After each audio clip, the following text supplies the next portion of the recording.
Hello বন্ধুরা, welcome to Shiuli simple কিচেনে। আশা করি আপনারা ভালো আছেন। আমিও আছি মোটামুটি ভালোই। তবে আমি অনেক দিনই বড় ভিডিও দিতে পারছিলাম না, তা অনেক দিন পরেই আমি একটা এই যে মুড়ি ভাজার ভিডিও নিয়ে এসেছি। আশা করি আপনাদের ভিডিওটি ভালো লাগবে। সামনেই দুর্গাপুজো, সেই দুর্গাপুজো উপলক্ষে আমাদের বাড়িতে মুড়ি ভাজা হচ্ছে। আর মুড়ি ভাজছে আমার এই যে শাশুড়ি মা, উনি মুড়ি ভাজছেন। ভিডিওটি আপনারা দেখতে থাকুন। ভালো লাগলে অবশ্যই লাইক কমেন্ট শেয়ার করবেন। আর যারা নতুন বন্ধু আমার চ্যানেলে আসছেন তারা অবশ্যই ভিডিওটি দেখে সাবস্ক্রাইব করবেন আর পাশে বেল আইকন বাটনটি প্রেস করে রাখবেন। তাহলে আপনারা সঙ্গে থাকুন আর ভিডিওটি দেখতে থাকুন।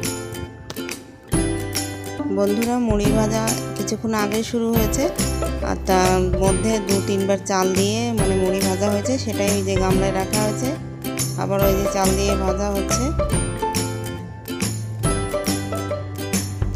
আর রান্নাঘরের এই জায়গাটা খুবই অল্প জায়গা, আর জানলাটাও বেশি বড় না, ছোট ছোট জানলা দিয়ে, তার জন্য আলো বেশি একটা ঢোকে না। ঘরে দেখে মনে হচ্ছে যেন রাতের বেলায় মুড়ি ভাজা হচ্ছে, কিন্তু না, এটা সকাল 10:30টার দিকে মুড়ি ভাজা হচ্ছে, শুরু হয়েছে। আর উপরে লাইট জ্বালানো আছে, তবুও ঘরটা অনেকটাই অন্ধকার। এই যে আমার শাশুড়ি মা, এটা অনেকটাই গরম হয়ে গেছে, তাই বালির হাঁড়িটা এই পাশে দিয়ে আর চালের হাঁড়িটা ওই পাশে দিয়েছে। ওই পাশে জালের হাঁড়িতে বেশি একটা আঁচ লাগবে না, তার জন্য। আর মুড়ি ভাজাটা খুবই খাটনির কাজ, সেটা তো আপনারা জানেনই। যারা আর কি গ্রামের মানুষ তারা অবশ্যই জানেন। তবে বাড়িতে ভাজা মুড়ি খেতে খুবই সুস্বাদু হয়, খেতে ভালো লাগে। বাজারের কিনা মুড়ির থেকে অনেক ভালো লাগে বাড়ি ভাজা মুড়ি।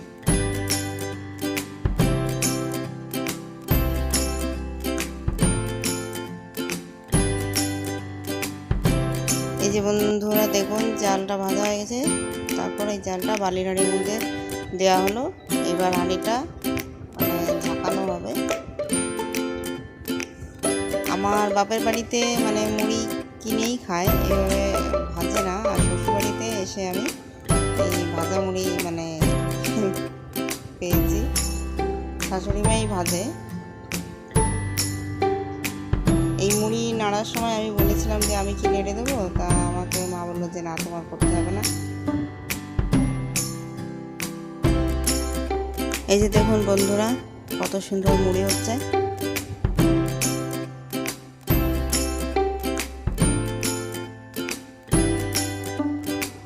এই যে বন্ধুরা, এইভাবে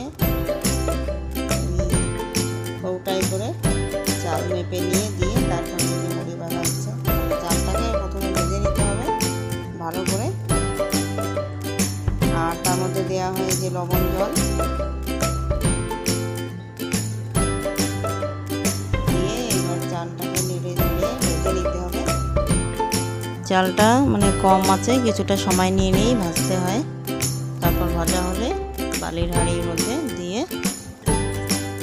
মুড়ি ঝাঁকালেই মুড়ি হয়ে যায়। বন্ধুরা, ভিডিওটি ভালো লাগলে অবশ্যই আপনারা কিন্তু লাইক করবেন, কমেন্ট করবেন। আর কাদের কাদের বাড়িতে মুড়ি ভাজা হয় তারা অবশ্যই কমেন্টে আমাকে জানাবেন। ভিডিওটি তাহলে দেখতে থাকুন।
বন্ধুরা এই মুড়ি ভাজার ভিডিওটি দেখে যদি আপনাদের ভালো লেগে থাকে তাহলে আপনারা অবশ্যই লাইক করবেন আর শেয়ার করবেন, মনে করে সাবস্ক্রাইব করে দেবেন আর পাশের বেল আইকন বাটনটি প্রেস করবেন, তাহলে ভিডিও নোটিফিকেশনটি সবার আগে আপনাদের কাছে পৌঁছে যাবে।